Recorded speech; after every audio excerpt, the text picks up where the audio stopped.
Assalamualaikum warahmatullahi wabarakatuh. Perkenalkan, nama saya Salis Muhammad Satruyub dengan NPM 33341900088. Di sini saya akan menjelaskan suatu materi, yaitu proses pada permukaan padat. Pada materi ini ada dua poin yang ingin saya bahas. Yang pertama, pengenalan permukaan padat, dan yang kedua, adsorpsi dan desorpsi. Yang pertama, pengenalan permukaan padat. Permukaan padat memiliki struktur yang berbeda dari irisan ke dalam.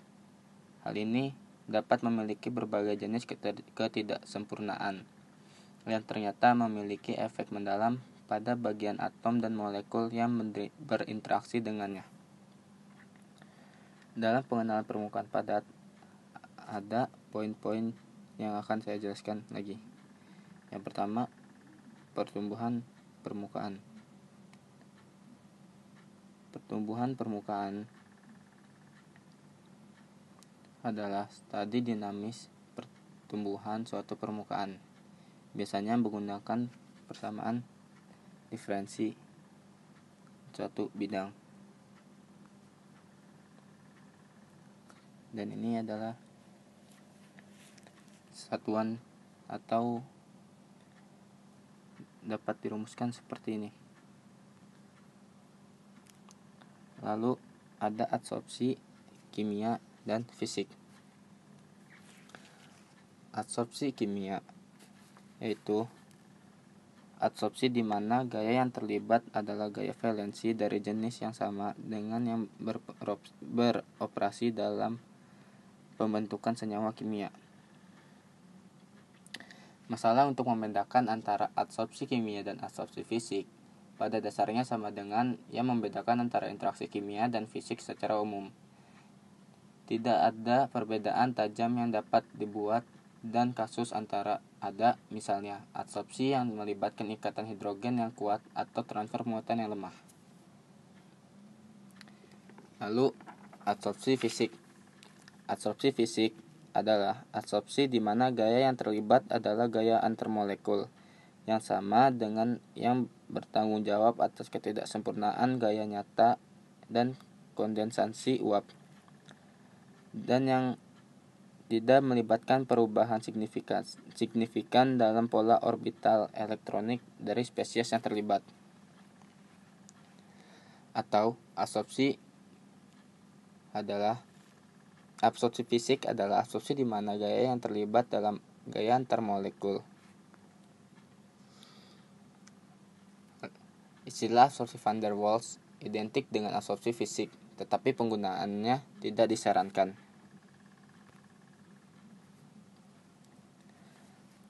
Lalu ada teknik eksperimental atau uji coba yang terdiri dari mikroskopi, teknik isolasi, dan teknik difraksi. Mikroskopi ialah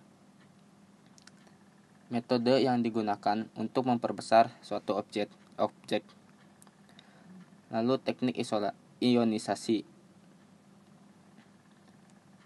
Teknik ionisasi dapat ditentukan oleh berbagai teknik. Teknik ionisasi dapat digunakan untuk mendeteksi kontaminasi yang tersisa setelah dibersihkan dan untuk mendeteksi lapisan material yang diabsorpsi nanti dalam percobaan.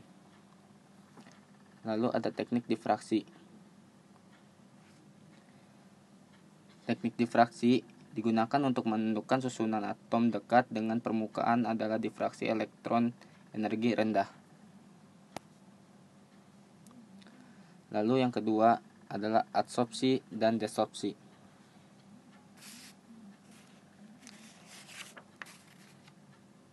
Adsorpsi adalah proses pemisahan di mana komponen dari suatu fase fluida berpindah ke permukaan zat padat yang menyerap atau biasa disebut adsorben. Adsorpsi juga merupakan suatu proses perubahan konsentrasi yang terjadi pada batasan permukaan dari dua fase atau pada suatu zat padat pada permukaan zat lain.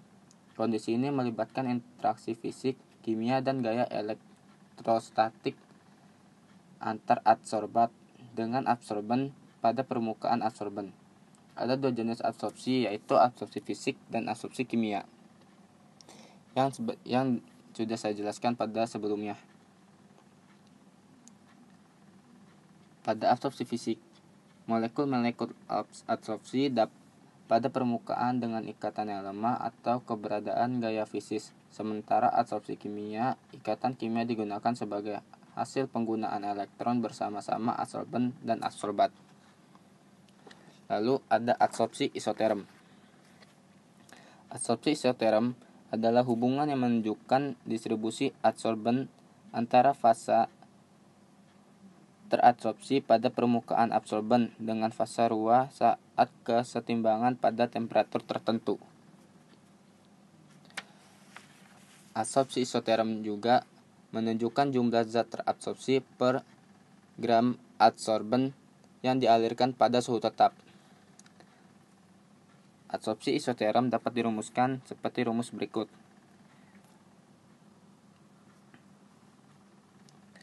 Desorpsi. Desorpsi merupakan proses pelepasan kembali ion atau molekul yang berikatan dengan gugus aktif pada adsorben.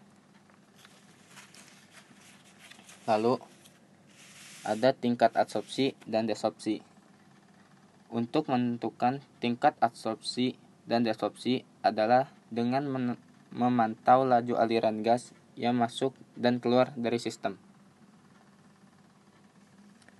Sekian dari saya, kurang lebihnya mohon maaf. Wassalamualaikum warahmatullahi wabarakatuh.